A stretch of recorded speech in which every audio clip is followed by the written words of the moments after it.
Foundation course में science NCERT class 6 का chapter number 3 mindful eating balance diet के बारे में है। इसके अभी हम नोट्स पढ़ेंगे जो यूपीएससी पर्सपेक्टिव से बनाए गए हैं, जो यूपीएससी पूछता है। एंड उससे पहले एक बार चैप्टर देख लेते हैं कि चैप्टर दिखता कैसा है। इसको पढ़ेंगे नहीं, बस देख लेते हैं एक बार। ठीक है, तो ये वो चैप्टर है एनसीईआरटी का। ये कुछ नहीं बच्चों, ऐसी चीज़ें हैं इसके अंदर कुछ कुछ। ये दिया हुआ है कि पहले चूल्हे पे लोग खाना बनाते थे, अब गैस स्टोव पे बनाते हैं। टेक्नोलॉजी चेंज होती रहती है, पहले सिलबट्टे का यूज़ करते थे, अब मिक्सी का यूज़ करते हैं। ठीक है, हेल्दी ईटिंग करनी चाहिए, जंक फूड नहीं खाना चाहिए। ये दिया हुआ है कि ये कार्बोहाइड्रेट रिच फूड्स होते हैं। ठीक है, सर्दियों में हम गोंद वगैरह खाते हैं, गोंद के लड्डू, क्योंकि उसमें फैट्स होते हैं। ठीक है ना, और ये सोर्सेज ऑफ फैट दिए हुए हैं। इस तरह से दिया हुआ है कि किस चीज़ में क्या चीज़ें होती हैं। कुछ आयोडाइज सॉल्ट के बारे में दिया हुआ है कि गोइटर डिजीज हो जाती थी। ठीक है, कौन से विटामिन की कमी से कौन सी डिजीज होती है वो दिया हुआ है। कहाँ पे इंडिया का 70% सॉल्ट बनता है, राइट। और बस इसी तरह की चीज़ें हैं, और एक मिस इन्फॉर्मेशन दी हुई है।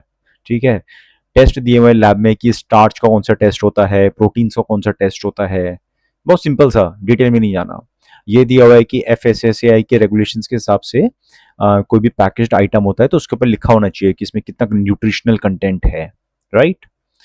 और मिलेट्स के बारे में दिया हुआ है, जैसे 2023 international year of millets declare किया था यूनाइटेड नेशंस ने, तो वो भी इंपॉर्टेंट है। ठीक है, तो बस ये चीज़ें हैं। अब हम नोट्स पढ़ते हैं। तो फूड, हम जो खाना खाते हैं किस चीज़ पे डिपेंड करता है? ज्योग्राफी पे, क्योंकि ज्योग्राफी पढ़ रहे हैं, राइट। साइंस और ज्योग्राफी एक ही बात है। जब आप साइंस को अर्थ के ऊपर अप्लाई करते हो तो ज्योग्राफी बन जाती है। बात लॉजिक की है कि आपको हमेशा लॉजिकल बात करनी चाहिए। लॉजिकल बात करोगे तो अर्थ के ऊपर, तो it is called as geography. Now हम जो खाना खाते हैं वो ज्योग्राफी पे डिपेंड करता है, राइट। जैसे अगर आप नॉर्थ ईस्ट में हो तो वहां की जो लोकल क्रॉप्स होंगी, वही लोकल क्रॉप्स डिसाइड करेंगी कि आप क्या खा रहे हो। उन्हीं को तो खाओगे। इंसान वही तो खाता था पहले, अमेजोन से थोड़ी ना मंगाता था, राइट। एंड कौन सी क्रॉप्स उगेंगी वो डिपेंड करेगा वहां पे सॉइल किस टाइप का है। 5-6 तरह के सॉइल होते हैं, एंड क्लाइमेट कैसा है। ठीक है, अब जैसे नॉर्थ इंडिया है, नॉर्थ इंडिया के सॉइल के अंदर आयोडीन कम होता है, तो यहाँ पे लोगों को आयोडीन की दिक्कत होती थी, गोइटर हो जाता था। तो इसलिए सरकार ने आयोडाइज्ड सॉल्ट लॉन्च किया था 1960s में। ठीक है, तो इसलिए सॉइल और क्लाइमेट पर डिपेंड करेगा कि आप कैसी क्रॉप्स उगा रहे हो। जैसी क्रॉप्स उगाओगे वैसे ही आप खाना खाओगे, बड़ी लॉजिकल सी बात है। आपकी हेल्थ अच्छी रहेगी क्योंकि जिस एटमॉस्फेयर में आप रह रहे हो उसी एटमॉस्फेयर में प्लांट उगा है, तो आपके बीच में एक नेचुरल कनेक्शन है, पुराना नाता है आपका उस खाने के साथ में। ठीक है, एंड लोकल इकोनॉमी भी उससे सपोर्ट होती है। लेकिन मॉडर्न लाइफस्टाइल में हम दुनिया भर से खाना मंगा के खाते हैं, तो ये जो कनेक्ट था ये कनेक्ट टूट चुका है। फूड माइल्स क्या होता है कि खाने को कितना चलना पड़ता है आपकी प्लेट तक आने के लिए। आपको इंपोर्टेड चीज़ें मंगा रहे हैं, ऑर्गेनिक फूड मंगा रहे हैं, ठीक है ना, नॉर्थ में रहते हो, साउथ से मंगा रहे हो, तो एक तरह से कार्बन वेस्टेज हो रही है ना, मतलब कार्बन एमिशंस हो रहे हैं उसकी वजह से, राइट। कंपोनेंट्स ऑफ फूड, तो फूड को हम दो तरह से डिवाइड करते हैं। एक होता है न्यूट्रिएंट्स फूड के, एंड दूसरे नॉन न्यूट्रिएंट लेकिन एसेंशियल कंपोनेंट्स। न्यूट्रिएंट में एक होते हैं एनर्जी गिविंग फूड, यानी कार्बोहाइड्रेट्स और फैट्स, इनको खा के हमें एनर्जी मिलती है। दूसरे बॉडी बिल्डिंग फूड्स, इससे हमारी मसल्स बनती हैं, ग्रोथ होती है। जैसे बच्चों को प्रोटीन दिया जाता है ज़्यादा, राइट, ताकि और अच्छी ग्रोथ हो। एंड प्रोटेक्टिव फूड्स, ये बहुत कम क्वांटिटी में चाहिए होते हैं विटामिन एंड मिनरल्स, लेकिन ये बहुत एसेंशियल होते हैं। अगर ये नहीं होंगे तो हमें क्या हो जाएगी? हिडन हंगर, यानी कि हम खा तो पूरा रहे हैं लेकिन शायद हम फैट्स और कार्बोहाइड्रेट ज्यादा खा रहे हैं, विटामिन मिनरल कम खा रहे हैं, तो शरीर में कोई ना कोई कमी रहेगी, बीमारियां लगेंगी फिर। नॉन न्यूट्रिएंट एसेंशियल कंपोनेंट्स, एक तो रफेज होता है, स्पेशली जो वेजिटेरियंस होते हैं वो अच्छा खासा रफेज खाते हैं। फ्रूट्स में अच्छी खासी रफेज होती है। उससे क्या होता है, रफेज हमें कोई जो ठोस पदार्थ होता है ये हमें कोई न्यूट्रिएंट नहीं दे रहा है, लेकिन ये पेट साफ करने में काफ़ी हेल्प करता है। एंड सेकेंडली वाटर, हमारी बॉडी का इतना बड़ा हिस्सा वाटर से बना हुआ है, तो जितना ज़्यादा पानी पियोगे उतना अच्छा डाइजेशन भी रहता है, एंड उतने अच्छे से हमारे स्मॉल इंटेस्टाइन्स न्यूट्रिएंट्स को एब्जॉर्ब कर पाते हैं। ठीक है, बहुत क्लियर बात है। कार्बोहाइड्रेट्स से हमें इंस्टेंट एनर्जी मिलती है। जैसे जो लोग रेस में कहीं भाग रहे होते हैं, एथलीट्स हैं, ठीक है, वो क्या पीते हैं? ग्लूकॉन डी, ग्लूकोज पीते हैं, या कोई एनर्जी ड्रिंक पीते हैं। तो इन एनर्जी ड्रिंक्स के अंदर शुगर कंटेंट बहुत ज़्यादा होता है, राइट, ताकि हमें इमीडिएटली कार्बोहाइड्रेट्स मिले। इमीडिएट कार्बोहाइड्रेट से हमें इमीडिएटली एनर्जी मिलती है, राइट। फैट्स क्या होते हैं? फैट्स ऐसे समझ लो कि एक तरह के कार्बोहाइड्रेट्स होते हैं, लेकिन उसको आपने स्टोर कर रखा है, जब जरूरत होगी तब उनको यूज कर सकते हो। जैसे पोलर बियर्स होते हैं, तो पोलर बियर आपको पता है ना कि हाइबरनेशन में चले जाते हैं, सोने चले जाते हैं विंटर्स में, तो इतने टाइम तक भूखे रहते हैं वो। हाँ, हाइबरनेशन में जाने से पहले वो खूब सारा खाना खाते हैं। जो खूब सारा खाना खाते हैं, हनी खाते हैं, बहुत सारी चीज़ें खाते हैं, तो सॉरी पोलर बियर तो नहीं खाएँगे हनी, आई एम सॉरी। जो भी चीज़ें वो खाते हैं, उससे उनकी बॉडी के अंदर फैट्स जमा होते हैं। उस फैट्स के 2 रोल होते हैं। पहला रोल ये होता है कि वो फैट जो स्किन में जमा हो जाता है ना, उससे उनको ठंड नहीं लगती। वो इंसुलेटर की तरह काम करता है, एक तो ये फ़ायदा हो गया। दूसरा, जब वो हाइबरनेशन में जाते हैं बियर्स, तो फिर वही फैट धीरे-धीरे टूटता रहता है और उनको एनर्जी सप्लाई करता रहता है। प्रोटीन्स बहुत ज़रूरी होते हैं, इससे मसल ग्रोथ होती है, बोन ग्रोथ होती है, दालों में प्रोटीन होते हैं, एग्स में, मिल्क, फिश में, इन सब चीज़ों में प्रोटीन होते हैं, दालों में होते हैं अच्छे खासे, सोयाबीन खा लो, सोयाबीन में काफ़ी प्रोटीन होता है, ठीक है? लेकिन एक्सेस ऑफ प्रोटीन भी नहीं करना चाहिए। पहली बात ये एक मिसकंसेप्शन है कि लोग कहते हैं प्रोटीन ज़्यादा खाएँगे तो हेल्दी है, नहीं। प्रोटीन के लिए कई लोग क्या खाते हैं, जो शाकाहारी होते हैं, पनीर खाते हैं। Good, paneer is a good thing. लेकिन पनीर में सिर्फ़ प्रोटीन नहीं होता, पनीर में बहुत सारे फैट्स भी होते हैं। अगर आप ज़्यादा पनीर खा लोगे, तो प्रोटीन के साथ में आपके अंदर बहुत सारे फैट्स चले जाएँगे और आपका डाइजेस्टिव सिस्टम एक साथ बहुत सारे फैट्स को डाइजेस्ट नहीं कर पाएगा, आपका स्टमक अपसेट हो जाएगा। ठीक है? हफ्ते भर तक कुछ नहीं खा पाओगे फिर। एक तो ये चीज़। दूसरी बात, जो लोग प्रोटीन पाउडर लेते हैं, उसमें दिक्कत ये हो जाती है, जो लोग जिम जाते हैं ना प्रोटीन पाउडर ले लेते हैं, तो जब आपने प्रोटीन खाया मुँह से, उसके बाद आपकी मसल्स बननी है उससे, दीज़ आर मसल बिल्डिंग। उस प्रोसेस को कौन करता है? आपकी पाचन क्रिया, your digestive system converts these proteins into your muscles. तो ज़्यादा प्रोटीन लेने से डाइजेस्टिव सिस्टम पे ज़्यादा असर पड़ेगा, बंदे की किडनी भी फेल हो सकती है, ज़्यादा प्रोटीन लोगे तो। तो हर चीज़ एक लिमिट में लेनी चाहिए। एंड विटामिन्स एंड मिनरल्स अभी हम डिटेल में पढ़ेंगे, ठीक है? तो ये आपको बेसिक डायग्राम ध्यान में रखना है, ताकि पता चले कि हम चैप्टर में पढ़ क्या रहे हैं। अब ये क्या है, डेफिशिएंसीज। अगर आपको थोड़ा कम दिखता है, मतलब लग रहा है कि आईसाइट कमजोर हो रही है, राइट, तो आपको विटामिन ए शायद आप कम ले रहे हो, आपको विटामिन ए ज्यादा लेना चाहिए। आपकी स्किन एंड विजन के लिए विटामिन ए जरूरी होता है। कहाँ मिलता है? पपीते में, गाजर, आम, दूध, ठीक है? अगर आपके हाथों में या पैरों में स्वेलिंग आ जाती है बार बार, या थोड़ी टिंगलिंग जैसी फीलिंग होती है, राइट, या सांस लेने में दिक्कत होती है, इट मीन्स आपको शायद हार्ट ठीक से काम नहीं कर रहा है, वो शायद ब्लड को ठीक से पंप नहीं कर पा रहा है, तो आपको विटामिन बी 1 की जरूरत है। बेरी बेरी हो सकता है आपको, right. So you need legumes, nuts, whole grain, seeds, milk products, ये सब चीजें, ठीक है? मेरे ख्याल से ये चीजें इतनी इंपॉर्टेंट नहीं है यूपीएससी के लिए। यूपीएससी मेरे ख्याल से ये चीजें नहीं पूछेगा, वो बस आपसे ये पूछ लेगा, या स्टेट पीसीएससी वाला एग्जाम, ये जो पहले 3 कॉलम्स हैं ये इंपॉर्टेंट है, ठीक। सोलन गम्स, गम्स की दिक्कत, स्कर्वी, विटामिन सी की कमी से। और हाँ, जब भी आप कोई विटामिन सी वाली चीज को पकाते हैं, तो उसका विटामिन सी मर जाता है। तो इसलिए कोशिश करो, जो सिट्रस फ्रूट्स होते हैं इनको आप कच्चा खाओ। आंवला कच्चा नहीं खा पाओगे, लेकिन खा लो, 2 दिन बाद खाओगे टेस्ट बुरा लगेगा, फिर आदत पड़ जाएगी, फिर आप कच्चा आंवला बड़ा अच्छा लगने लगेगा, ठीक है? और नहीं खाया जा रहा उसको बॉईल कर लो थोड़ा सा, बॉईल करने से थोड़ा कड़वापन निकल जाता है, उसका खट्टापन निकल जाता है। रिकेट्स, पैर थोड़े मुड़ जाते हैं, ठीक है ना? पैर ऐसे स्ट्रेट होने चाहिए, लेकिन रिकेट्स में थोड़े ऐसे हो जाते हैं पैर, ठीक है? विटामिन डी की कमी से, क्योंकि विटामिन डी की कमी से हमारी बॉडी ठीक से कैल्शियम को एब्जॉर्ब नहीं कर पाती है, अगर विटामिन डी कम है तो। क्योंकि आपकी बॉडी कैल्शियम एब्जॉर्ब नहीं कर पा रही, तो बोन्स ठीक से नहीं बन पाएंगी, दांतों की भी दिक्कत रहेगी आपको। एंड क्योंकि पैरों के ऊपर पूरा वजन पड़ता है बॉडी का, इसलिए पैर बच्चे के शुरू से ही मुड़ जाते हैं, और वो लाइफ लॉन्ग कंडीशन रहती है फिर, ठीक है? एंड सन के एक्सपोजर से विटामिन डी हमारी बॉडी खुद भी बना लेती है। वरना फिर ये भी कहते हैं कि अगर विटामिन डी की कमी है, जनरली कई लोगों को होती है इंडिया में, अर्बन एरियाज में, सिटीज में, तो फिर आप थोड़ा हर साल में 1-2 बार जो है, 1-2 महीने का कोर्स करो, हर संडे के संडे एक विटामिन डी की टैबलेट ले लिया करो। इजी बोन फ्रैक्चर और रैपिड टूथ डिके, तो कैल्शियम की कमी है। कैल्शियम की कमी होने के 2 रीजन हो सकते हैं, एक तो ये कि आपने कैल्शियम कम ले रहे हो, एक तो ये रीजन हो गया। दूसरा रीजन, कैल्शियम तो ले रहे हो आप, लेकिन विटामिन डी कम ले रहे हो, इसलिए कैल्शियम एब्जॉर्ब नहीं हो पा रहा, ठीक है? स्वेलिंग इन नेक, नेक में आगे की तरफ जो गला है, गले की तरफ जो है, थायराइड ग्लैंड बढ़ जाता है, गोइटर की समस्या हो जाती है ड्यू टू लेस आयोडीन, ठीक। तो क्या खाओगे उसके लिए? बेसिकली आयोडाइज नमक खा लो, ठीक है ना, बाकी सिंगाड़ा वगैरह खा लो। स्कर्वी, तो सेलर्स को, क्योंकि उनको कुछ फ्रेश फ्रूट्स वगैरह नहीं मिल पाते थे, तो उनको स्कर्वी हो जाती थी, तो स्कॉटिश साइंटिस्ट थे, फिजिशियन थे, जेम्स लिंड, उन्होंने ऑब्जर्व किया, उन्होंने देखा कि जो सेलर्स को ये दिक्कत होती है उनमें से जो लोग थोड़ा अच्छे से खाते पीते हैं ये लेमन्स वगैरह, ऑरेंजेस वगैरह, उनको ये दिक्कत काफ़ी जल्दी ठीक हो जाती है। तो फिर उन्होंने देखा कि अच्छा ठीक है, यानी कि सिट्रस फ्रूट से विटामिन सी से स्कर्वी डिजीज़ को ट्रीट किया जा सकता है। गॉइटर मैंने आपको बताया था कि नॉर्थ इंडिया के सॉइल में आयोडीन कम है, तो इसलिए जो लोग, जैसे सब लोग हमेशा से ज़मीन का पानी पीते थे ना, अगर ज़मीन का पानी पी रहे हो लेकिन उसमें आयोडीन की कमी है अगर, तो फिर आयोडीन नहीं मिलता था लोगों को, गॉइटर हो जाता था। तो सरकार ने मैंडेटरी किया था कि जितना सॉल्ट मिलेगा वो आयोडाइज्ड होना चाहिए।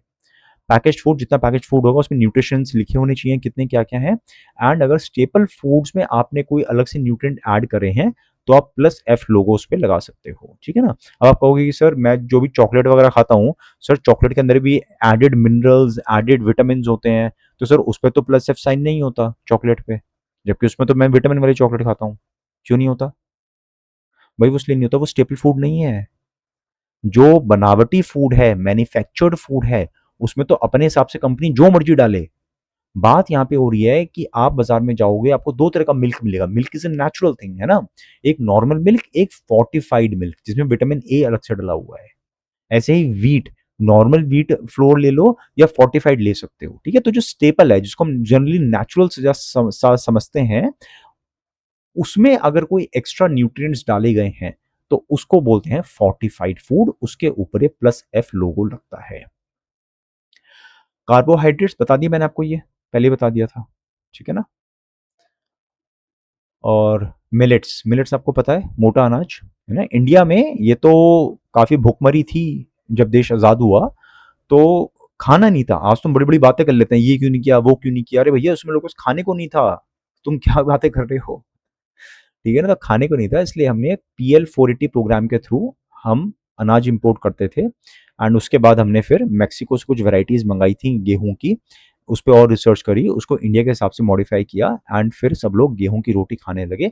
तो कम से कम अब हमें भुखमरी तो नहीं है, कम से कम बड़े स्केल पे, छोटे स्केल पे है, बड़े स्केल पे नहीं है, ठीक है? लेकिन उससे पहले हम लोग यही सारा मोटा अनाज खाते थे, ठीक है? ज्वार, बाजरा, रागी, सांवा, और भी बहुत सारी चीजें हैं इसके अंदर। ये बहुत ज़्यादा, इनमें मिनरल्स और विटामिन बहुत अच्छे होते हैं। पहले बड़े सस्ते मिलते थे, लेकिन जैसे ट्रेंड चल गया, लोगों को फायदा पता चला, जब से ये बहुत ज़्यादा महंगे हो गए हैं। क्लाइमेट रेजिलिएंट होते हैं, हैश क्लाइमेट है काफ़ी ज़्यादा, जैसे सूखा इलाका है तब भी कम से कम पानी में उग सकते हैं compare to wheat and rice, क्योंकि नॉर्मली हम लोग व्हीट एंड राइस खाते हैं, राइस को बहुत ज़्यादा पानी चाहिए, व्हीट को भी अच्छा खासा पानी आनी चाहिए, ठीक है ना? और ज़्यादा सूखा पड़ जाए तो व्हीट एकदम खराब हो जाएगा, लेकिन यहाँ पे इनको कोई दिक्कत नहीं होती, ये बढ़िया से अपना उगते रहते हैं, राइट? 2023 में इंडिया के कहने पे यूनाइटेड नेशंस ने 2023 को ईयर ऑफ मिलेट्स डिक्लेयर किया था। India is the largest producer of millets, और 2023-24 के बजट में इसको श्री अन्न भी कहा गया था।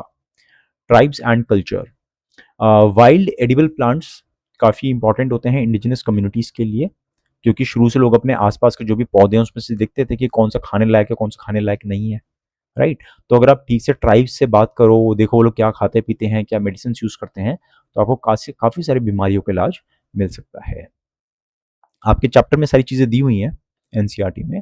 अगारियास ऑफ गुजरात, इंडिया में जितना सॉल्ट आता है उसका लगभग 70% लिटिल रन ऑफ कच्छ में बनता है। ये लोग भरी धूप में, गर्मी में, सॉल्ट वाले इलाके में, कई लोग तो नंगे पैर चल के ये सॉल्ट बनाते हैं।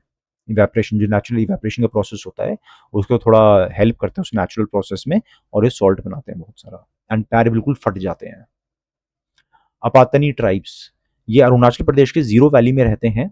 अब वहाँ पे मतलब सदियों से लोग रहते आ रहे हैं, तो उन्होंने नोटिस किया किया होगा कभी कि इनको जो अपने न्यूट्रिएंट्स वगैरह कम मिलते हैं, मिनरल्स कम मिलते होंगे, उसको उन्होंने कहा कि कुछ जड़ी बूटी इनके आसपास उगती हैं, ठीक है ना? उस जड़ी बूटी को जला के जो बाद में ऐश बचती है, उससे ये काला नमक बनाते हैं, ठीक है ना? उस काले नमक को जब लोग नॉर्मल अपनी डाइट में इंक्लूड करते हैं तो सही रहता है, ठीक है ना? तो उन्होंने समुद्र से दूर रहते हैं, उन्होंने अपना सॉल्ट बनाने का तरीका ढूंढ रखा है। मे बी वहां के पानी में इनफ सॉल्ट नहीं होता होगा, आई डोंट नो, ठीक है? इसको बोलते हैं टैपियो, उस काले सॉल्ट को बोलते हैं टैपियो।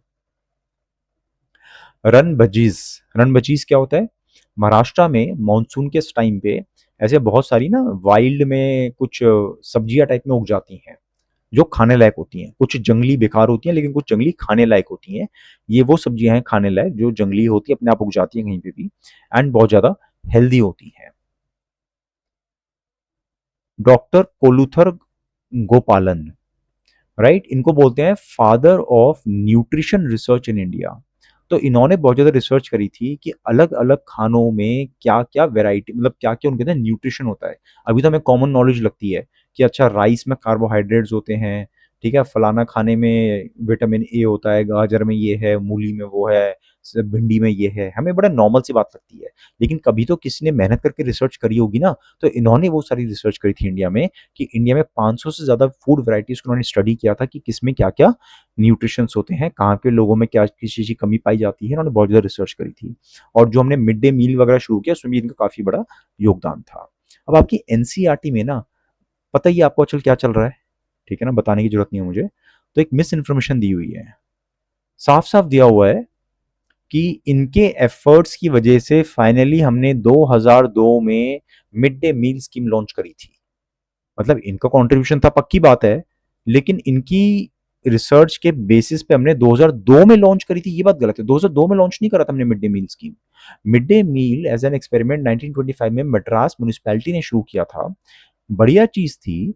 तो इसीलिए बाकी स्टेट्स ने भी धीरे धीरे जब उनको ठीक लगा ये स्कीम लाते रहे अपने बच्चों के लिए, ठीक है ना। 1995 तक मेरे ख्याल से शायद 10 या 12 स्टेट्स में already mid day meal scheme चल रही थी कुछ हद तक। तो 1995 में सेंट्रल गवर्नमेंट ने इसको as a national scheme launch किया था, मिड डे मील स्कीम को। लेकिन उस टाइम, अभी भी आप जैसे को बहुत प्रैक्टिकल सी बात है, क्या आज की डेट में आपको मेरे ख्याल से हर महीने कोई ना कोई वीडियो दिख जाती होगी इंस्टाग्राम पे या व्हाट्सएप पे कि बच्चों को मिड डे मील के नाम पे कूड़ा परोसा जा रहा है। एक बाल्टी पानी में आधा लीटर दूध की थैली डाल दी कि ताकि वो पानी पानी ना लगे, सफेद रंग का हो जाए, और बच्चों को दे दिया। पानी जैसी दाल देते हैं, दाल नहीं होते, पानी होता है, पीले रंग का पानी है, कह दिया हाँ ये दाल है, पी लो उसको, हो गया काम। अभी भी ये काम होता है। नमक और रोटी दे देते हैं बस बच्चों को, है ना। तो अभी भी ये काम होता है, क्यों? एक तो करप्शन है, दूसरा कई जगहों पे रिसोर्सेज भी नहीं है ना। तो हर बच्चे को कुक्ड मील मिल जाए स्कूल के अंदर, 30 साल पहले तो पॉसिबल नहीं था। तो इसीलिए 1995 में जब सरकार ने ये स्कीम लॉन्च करी थी, तो सरकार ने कहा था कि जो बच्चे रेगुलरली स्कूल आएंगे, प्रॉपर अटेंडेंस होंगी, तो उनको हम 3-3 किलो अनाज देंगे कि जाओ बेटा अपने घर ले जाओ। तो कम से कम इसी लालच से पेरेंट्स अपने बच्चों को भेजते थे। मतलब काफ़ी गलत, सोचने में काफ़ी अजीब-सी बात है, बट हाँ, बच्चों को पढ़ाने के लिए हमें खाने का लालच देना पड़ता है। ये इंडिया की कंडीशन थी और आज भी है, ठीक है? तो उस समय हम सूखा अनाज देते थे।